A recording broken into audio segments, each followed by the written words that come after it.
ایک آدمی محمود غزنوی کے پاس نا اپنا کیس لے کے آیا، مدعی بن کے آیا۔ اس نے کہا بادشاہ میرا کیس بڑا نرالا ہے۔ بادشاہ سلامت نے کہا وہ کس طرح؟ کہنے لگا یہ میرے پاس ایک تھیلی ہے، میں نہ سفر پہ جانے لگا تو یہ تھیلی پوری ہیروں کی بھری ہوئی تھی۔ فلاں علاقے کے جو قاضی صاحب ہے نا، میں جاتی دفعہ میں کہیں سفر پہ جا رہا تھا تو میں ان کے پاس چھوڑ گیا کہ رستہ لمبا ہے، کہیں کوئی مجھ سے چھین نہ لے، ہیروں کی بھری ہوئی۔ کچھ دنوں کے بعد میں واپس آیا ہوں، قاضی صاحب نے مجھے تھیلی واپس کی ہے تو اس میں ہیروں کی بجائے کھوٹے سکے نکلے۔ اب میں نے قاضی صاحب سے کہا ہے تو قاضی صاحب تو میرے گریبان تک آتے ہیں، وہ کہتے ہیں بتا کہیں سے پھٹی ہے، کھلی ہے؟ وہ جس طرح ٹانکے لگا کے تو نے سی تھی اسی طرح لگے ہوئے ہیں کہ نہیں؟ تو حضور لگے بھی بالکل اسی طرح ہے، نہ پھٹی ہے نہ کھلی ہے۔ اب میں لٹ گیا ہوں، میری کل عمر کی کمائی ضائع ہو گئی، کھوٹے سکے کہاں اور ہیرے کہاں؟ تو مہربانی کریں اور آپ کی بارگاہ میں اللہ رسول کے نام پر حلف دیتا ہوں کہ میں ہوں بالکل سچا۔ محمود غزنوی کہنے لگے تو جا، تھیلی چھوڑ جا، اور جب میں تجھے بلاؤں گا پھر دوبارہ آنا۔ شخص چلا گیا۔ محمود غزنوی اٹھے، دربار برخاست کیا، لوگوں سے کہنے لگے چلے جاؤ، میں 3 دن کے لیے سیر کرنے جا رہا ہوں، 3 دن کے بعد لوٹوں گا۔ اکیلے جب رہ گئے نا محمود دربار میں تو محبوب نے چھری منگائی۔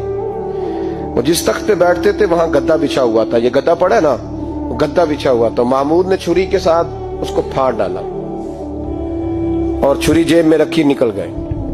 کہنے لگے میرے بعد کوئی میرے دربار والے احاطے میں داخل نہ ہو۔ محمود چلے گئے۔ اب وہ صفائی کرنے والا جب آیا نا، اس نے آ کے دیکھا تو گدا تو پھٹا ہوا ہے۔ اس نے شور ڈال دیا، پہرے دار بھی آ گئے، فلاں صاحب بھی آ گئے، فلاں صاحب۔ اس نے کہا وہ خدا کے بندو، اس کا گدا پھٹ گیا ہے، وہ تو مار ڈالے گا۔ اس نے کہا تھا سوائے صفائی اور نگرانی والے کے دوسرا آئے کوئی نہ، اور یہاں آیا بھی کوئی نہیں، پہلے دن ہی پھٹا ہوا ہے تو لٹکا دے گا سب کو، کیا کریں؟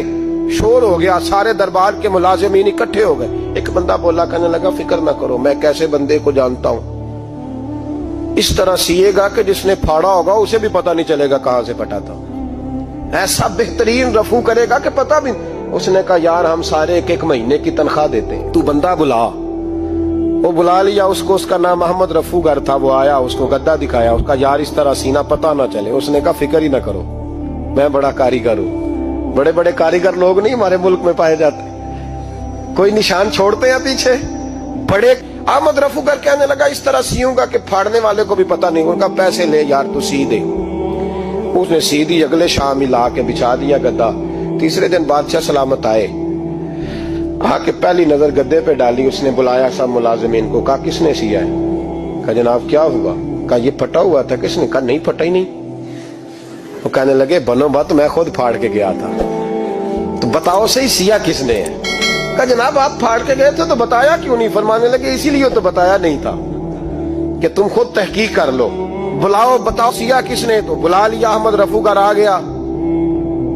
اس کو جب بلا کے سامنے بادشاہ کھڑا کیا، کہا بھئی تو نے سیا ہے؟ کہنے لگا حضور آپ کے سارے ملازم کٹھے ہو کے آئے تھے، میری غلطی کوئی نہیں۔ کہا نہیں یار تو بڑا کاریگر ہے، میں نے اپنے ہاتھ سے پھاڑا تھا پر مجھے بھی نہیں پتا چل رہا کہاں سے پھٹا تھا۔ اچھا یہ بتا یہ تھیلی جو ہے یہ بھی تو نے سی تھی؟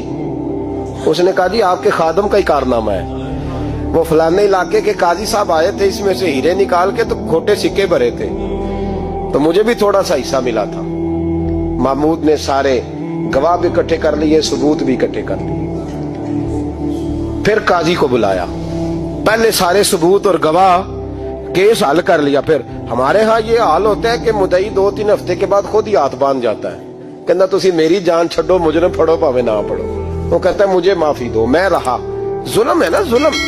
محمود غزنوی نے کہا قاضی صاحب آپ سے غلطی ہو گئی، غریب آدمی تھا، وہ لٹ گیا ہے، اس نے تو بڑی مشکل سے کچھ ہیرے جمع کیے تھے اور اس کی کل کائنات تھی، تو آپ اس کا مال اسے دے دیں، بات ختم۔ قاضی صاحب کہنے لگے آپ مجھ پہ الزام لگا رہے ہیں، سوال ہی نہیں پیدا ہوتا، آپ میری داڑھی دیکھیں، آپ میرا اعزاز دیکھیں، دنیا جانتی ہے میں اس کا۔ قاضی صاحب انسان بھول ہی جاتا ہے، بندہ بھول جاتا ہے، غلطی ہوگی، مال نے کہا نہیں سبق۔ کہا میں تنہائی میں پوچھ رہا ہوں، میں اس وقت پوچھ رہا ہوں جب دوسرا موجود کوئی نہیں، آج توبہ کر لے، میں کچھ نہیں کہوں گا، تو میری زبان پہ اعتبار کر، تجھے پتا ہے میں جو کہتا ہوں اس پہ عمل بھی کرتا ہوں، باز آ جا۔ پر قاضی نے کہا نہیں میری غلطی کوئی نہیں۔